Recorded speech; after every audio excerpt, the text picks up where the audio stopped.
একটা গল্প শোনো। এখন একজন তার মা রোজ পয়খানা ভাত। হ্যালো বন্ধুরা, আমি প্রিয়াঙ্কা। আমার নতুন একটা ইউটিউব ভিডিওর সঙ্গে তোমাদের সকলকে জানাচ্ছি প্রচুর প্রচুর ভালোবাসা। প্রতিদিনের মতন আজকের ভিডিওটা আমার স্টার্ট হয়েছে রান্নাঘর থেকে।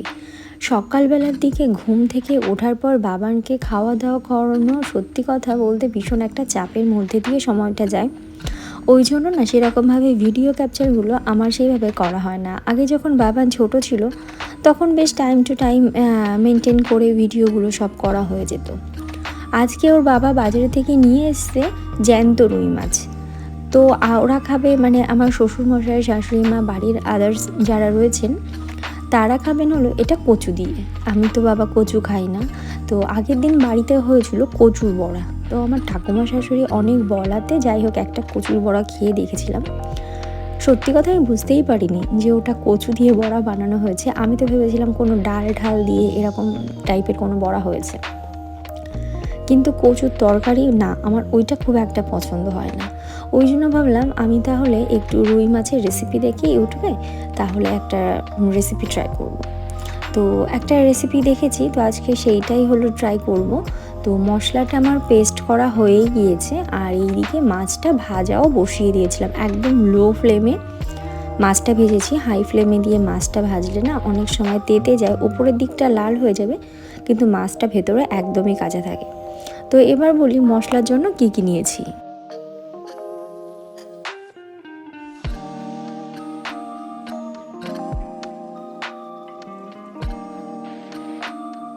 মশলার জন্য আমি নিয়েছিলাম গোটা ধনিয়া, গোটা জিরে, মাত্র একটা কাঁচা লঙ্কা দিয়েছিলাম, আর কিছুটা ধনেপাতা দিয়ে দিয়েছিলাম ওর সাথে। আর মাছটা ম্যারিনেট করেছিলাম সামান্য লবণ, হলুদ আর একটু কাশ্মীরি রেড চিলি পাউডার দিয়ে। ওইটা দিয়ে মিনিট 10 মতন মানে ম্যারিনেট করে রেখে দিয়েছিলাম। তারপরে গিয়ে মশলাটা ওইদিকে বসিয়ে দিয়েছি, দুটো কাজ একসাথে হয়ে গিয়েছিল আমার। আর এইদিকে এখন কড়াইতে ওই যে মাছ ভাজা তেলটা রয়েছে, সেই তেলের মধ্যে দিয়ে দিলাম একটু শুকনো লঙ্কা ফাটিয়ে, একটু দিয়েছি গোটা জিরে। আর এই তেলের মধ্যেই আর কি একটু লবণ দিয়ে মাছটা ভাজলে না মাছটা কড়াইতে লেগে যায় না। আর এর মধ্যে ওই পেস্টটা দেওয়ার আগেই একটা মশলা তৈরি করে নেওয়া দরকার ছিল, কিন্তু আমার যেহেতু মনে ছিল না, আমি সেই জন্য মশলাটা দেওয়ার পরে গিয়ে আর কি যে বাকি যে গুঁড়ো মশলা যেগুলো দিতে হবে, অ্যাড করতে হবে, সেটা আমি পরে করেছি। কিন্তু আগে করলে কালারটা আরও বেশি সুন্দর আসতো। তো সেইটা হলো কড়াইতে তেলটা দেওয়ার পরে ওই যে ফোড়নে যেগুলো দিলাম সেগুলো দেওয়ার পরে ওর মধ্যে সামান্য একটু হলুদ আর কাশ্মীরি রেড চিলি পাউডার দিয়ে একটু ভালো মতো নেড়ে নিতে হবে তেলের মধ্যে। তারপরে মশলাটা দিয়ে দিলে না খুব সুন্দর একটা কালার আসতো, কিন্তু যেহেতু আমার মনে ছিল না দিতে, ওই জন্য আমি আর তখন দিতে পারিনি।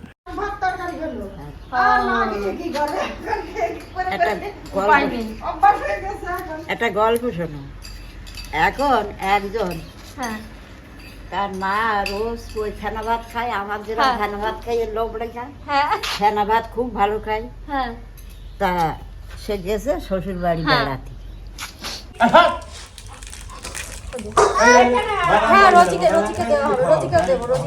এটা তুমি খাবে কি? এটা তুমি খাবে, এটা রোজিকে পরে দেওয়া হবে।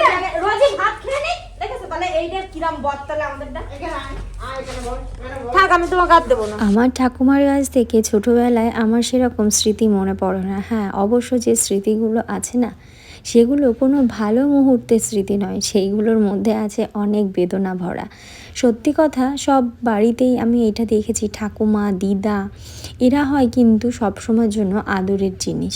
কিন্তু আমরা দুই বোন বলো, ভাই বলো, 3 ভাই বোন, কেউই ঠাকুমার আদর সেইভাবে কখনোই পাইনি। কেন জানি না, উনি আমাদের একটা শত্রু চোখেই দেখতো। এখন অবশ্য বিয়ে হয়ে যাওয়ার পরে একটু পরিবর্তন হয়েছে, আর আমাদেরও বয়স হয়েছে, ওনারও বয়স হয়ে গিয়েছে, আমরাও ছোটো থেকে বড় হয়ে উঠেছি, উনি বয়স হয়ে গিয়েছেন, হয়তো তার জন্যই ওনার মধ্যে এই পরিবর্তনটা দেখতে পেয়েছি। কিন্তু আমার মনে পড়ে না ছোটোবেলায় থাকতে উনি আমাদেরকে কখনো ভালোবেসেছেন। এমনকি এমন কথাও আমি শুনেছি যে আমরা 2 বোন বলে নাকি আমার বাবা আমাদের পছন্দ করে না, আমাদের ভালোবাসে না, এরকম একটা কথা আমি শুনেছিলাম আমার ভাই হওয়ার পরে গিয়ে আর কি, আমাদের পাশের বাড়ির একজনের সাথে উনি বলছিলেন। যাই হোক, সেটা নিয়ে একটু মন খারাপ হতো মাঝে মধ্যে। আর ছোটোবেলায় আমার ঠাকুমা আমাদেরকে ভালোবাসা তো দূরের কথা, ভালোভাবে কোনো কথা পর্যন্ত আমাদের সাথে বলতো না। বাবান সোনা তোমায় আমি ভালোবাসি। হোক, মাঝে মধ্যে আগের যে পুরোনো দিনের কথাগুলো মনে পড়ে না, সেগুলো মনে পড়ার সাথে সাথে যেই আমি বাবানকে দেখি, তখন কেন জানি না সমস্ত কিছুই ভুলে যাই। তো কী হয়েছিল সেইটাও আমি তোমাদেরকে বলছি। আর মশলাটা কষিয়ে নেওয়ার পর যখন দেখছি যে তেল ছেড়ে দিয়েছে, তখনই মাছে ঝোলটা দিয়ে দিয়েছিলাম। ঝোলটা ফুটে আসার পর মাছটা দিয়ে এখনও গ্যাসটা বন্ধ করে রেখে দিলাম। গ্রেভিটা খুব সুন্দর হয়েছিল, খেতেও ভালো লেগেছিল, কিন্তু আমার মনে হয় দই দিয়ে এই রেসিপিটা করলে আরও বেশি ভালো লাগতো। কিন্তু যেহেতু এটা দই দিয়ে ছিল না, ওই জন্য না আমি দই অ্যাড করিনি, কিন্তু এর কালারটা আরও বেশি সুন্দর লাগতো যদি তেলের উপরে আমি কাশ্মীরি রেড চিলিটা আর হলুদ গুঁড়োটা দিতাম। যাই হোক, এখন নামিয়ে নিয়েছি, খেতে মোটামুটি হয়েছিল। ওর বাবা রাত্রেবেলা এসে 1 পিস খাবে, ওই জন্য আমি 3 পিস মাছ নিয়েছিলাম আমাদের জন্য। আর কালকের কচুরলতি রাখা ছিল, সেইটা দিয়েই দুপুরে খাওয়া দাওয়া হয়ে গিয়েছে। তো এবার বলি আর কি, উনি আমাদেরকে কখনোই তেমন ভালো চোখে দেখেননি বা ভালোবাসেন উনি। এখন বিয়ে হওয়ার পরে গিয়ে একটু পরিবর্তন হয়েছে। তো এরকম পাশের বাড়ির লোক একটা জেঠিকে একদিনকে ডেকে বলছিল ওদেরকে ওর বাবা ভালোবাসবে কি, কারণ ওরা তো মেয়ে, ওই জন্যই তো ওদের বাবা ওকে ভালোবাসে না। ওর ভাই হয়েছে, এখন ওর ভাইকেই ওর বাবা বেশি ভালোবাসে। আমি পুরো নিজের কানে আমি কথাটা শুনেছি। তখন গিয়ে আমি মায়ের কাছে কান্নাকাটি করছিলাম আর মাকে বলছিলাম, তখন বাবাও ঘরে ছিল। বাবা ওটা নিয়ে ঠাকুমাকে একটু বলেছিল একটু কথা, কিন্তু আমার মনে পড়ে না যে আমার বাবা কখনো সেরকমভাবে মানে আমরা যে মেয়ে আমাদেরকে সেরকমভাবে দেখেছে। হ্যাঁ, হয়তো আমাকে দেখেছে, একদম যে দেখেনি তা বলবো না, কিন্তু মাঝে মধ্যে যে মানুষের যে ব্যবহারগুলো করে না, যে ব্যবহারগুলো কখনো মানুষ ভুলতে পারে না, সেগুলো হয়তো আমরাও ভুলতে পারবো না। আমি, আমার বোন, আমার মা কেউই ভুলতে পারবো না। আমাদের সাথে যেগুলো হয়েছে, কখনো না পারিবারিক সেসব জিনিস আমি কখনো সোশ্যাল মিডিয়াতে আনতেও চাই না, যে পুরো ডিটেলসে আনতে চাই না। যাই হোক, রান্নাবান্না কমপ্লিট। এখান থেকে বাবানকে দেখা যায়, বাবান গিয়েছে রাস্তা দিকে। আর এই সামনের মানে জায়গাটাতে না প্রচণ্ড জঙ্গল হয়ে গিয়েছে। ওরা মাঝে মধ্যে আসে, এসে একটু পরিষ্কার টরিষ্কার করে। এখন যাব ঘরে। বাবান এদিকে পটি করে পুরো প্যান্টে ল্যাটোট প্যাটোট অবস্থা হয়ে রয়েছে। বাবা আমাকে বলছিল পটি করছে, আমি তখন বাইরে বাসন মাজছিলাম, তো ওই জন্য আসতে পারিনি। তো আমি বললাম করতে লাগুক, আমি এসে পরে নিচ্ছি। এসে এখন দেখি প্যান্টে, সারা প্যান্টে লেগে গিয়ে অবস্থা কী। তো ওকে আজকে বডি ওয়াশ না দিলেও তো একদমই হবে না, আগে ওকে স্নান টান করিয়ে নিয়ে আসি। চলো, তারপর এসে তোমাদের সাথে দেখা যাচ্ছে। দেখা তো করাতে নিয়ে আসলাম, কিন্তু এমনভাবে আনবো ভাবতে পারিনি। ফেবিকুইক দিয়ে আর কি স্ট্যান্ডটা লাগাচ্ছিলাম, মানে স্ট্যান্ডটা না ভেঙে গিয়েছিল আর কি।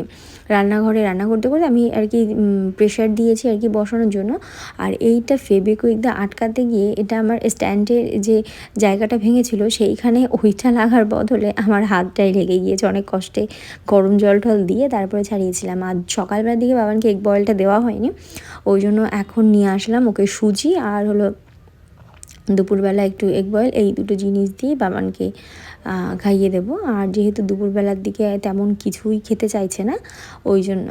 দুপুরের খাওয়া দাওয়া বলতে গেলে এখন না কমপ্লিট হয়নি। বাবান গিয়েছে একটু ওর বাবার অফিস থেকে খাবার দিতে, আসবে, ওকে ঘুম পাড়াবো, তারপরে আমি খাবো। কী বলো তো, ওকে ঘুম না পাড়িয়ে খেতে না আমার একদমই ভালো লাগে না। তো ওই জন্য ভাবছি ও আসলে পরে তারপরে ঘুম পাড়িয়ে তারপরে আমি খাবো।